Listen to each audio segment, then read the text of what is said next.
I stood for a moment, trying to decide what to do. Though I barely knew Igor, I felt if he was in trouble I should try to help. On the other hand, he hadn't acted frightened so much as agitated. What had made that noise? The sound was different from the moans and cries that so often disturbed my sleep upstairs. This sound was more solid. Holding my breath, I listened. I could hear Igor, a fair distance away now, still thumping down the hall. His footsteps stopped. A door creaked open. Then his voice came thundering out of the darkness. "William, go! Now!" I turned and ran, stopping only to retrieve my candle. As I rounded the curve beyond his cell, I heard Igor's voice, faint now, call, "Go now, but come back soon." I trudged up the 500 steps to the east tower, considering telling the Baron, or even Hulda or Carl, about Igor. But I didn't. For one thing, Igor had asked me not to. For another, it was easy to not say things in that castle, especially things you weren't sure you wanted to say. After all, it was practically impossible to get the Baron's attention. He hardly knew I existed. Carl was always absorbed in his own work, and as for Hulda, well, Hulda couldn't hear much better than the bread dough she was kneading when I went to see her the next day. I would have had to shout at the top of my lungs to tell her about Igor. It's one thing to whisper a secret, something else altogether to scream it out. "Don't you be picking at that dough, William," Hulda bellowed as I stood watching her, trying to decide whether or not to say something about Igor. She didn't shout out of anger, she always shouted, because of her bad hearing. It had been a relief to me when I finally figured that out. For years I had thought that she was permanently mad at me. Knowing she wasn't serious, I darted my fingers into the floury mass being pounded beneath her plump hands and snitched a blob of dough. "Do that again," she shouted, "and Granny Pinchbottom will come tweak your cheeks while you sleep." I made a face. Hulda had been telling me Granny Pinchbottom stories for as long as I could remember. Grisly tales about an ugly old woman who liked to punish naughty children. The story that had frightened me most was about Hulda's finger. She had told it to me one morning when she caught me sticking my own finger into the sweet jar. "See this?" she had roared, holding her right hand before my face. The tip of her index finger had been cut off just in front of the knuckle. The flesh where it had healed over was smooth and shiny. I nodded and stared. I had long been both frightened and fascinated by that shortened digit. "Granny Pinchbottom did that. I stuck this finger where it didn't belong one time too many, even though my mother told me not to. One morning I woke up and—" She had trailed off, shaking the short finger before my eyes by way of warning.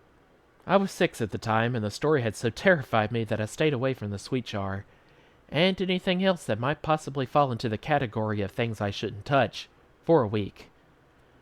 After a while, Carl noticed my odd behavior. It took him a while to draw the story out of me. When I finally confessed my fear of Granny Pinchbottom, he looked angry. "Listen, William," he said firmly, "there is no Granny Pinchbottom. She's just a character the old women in the village used to scare children into behaving." "Are you sure?" He had laid one hand on the thick leather-bound book at his side. "I'm sure. When I was little, my mother and my aunts terrified me with stories of Granny Pinchbottom. Finally, my father got sick of seeing me so frightened and took me aside to tell me the truth." I smiled in relief. Carl smiled back. A rare event. "Not that I would go sticking my finger in the sweet jar if I were you," he had added. "Who needs to be afraid of Granny Pinchbottom when you have Hulda to keep you in line?" Then he had tugged a strand of my butter-yellow hair and said, "Now scat, I have work to do."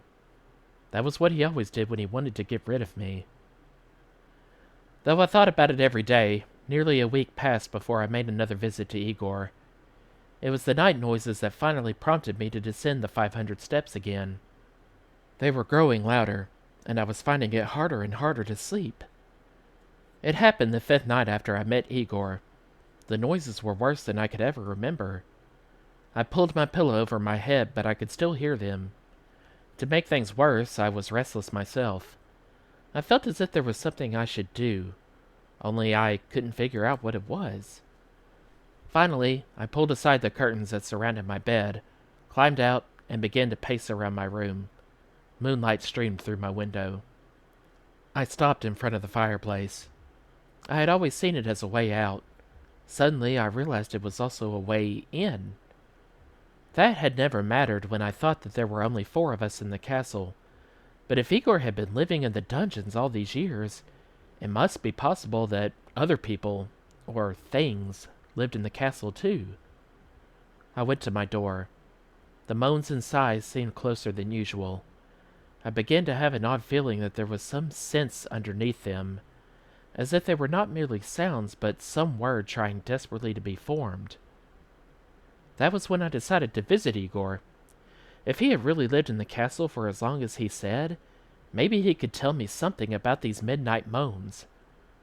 Slipping into my clothes, I lit a candle.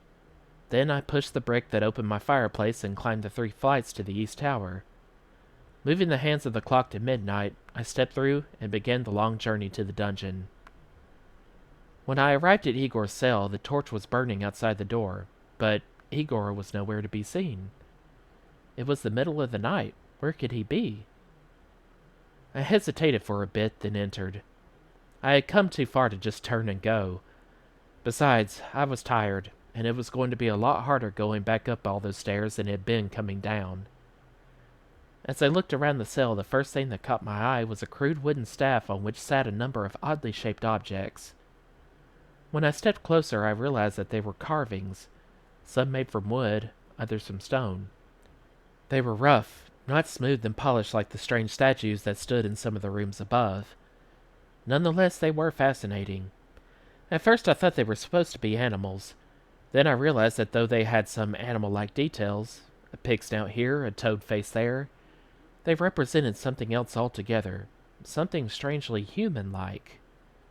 I became so engrossed in examining the carvings I didn't realize someone else had entered the room until a creaky voice said, "Put that down or I'll turn you into a toad!" I was so startled that, and rather than putting the carving down, I threw it into the air.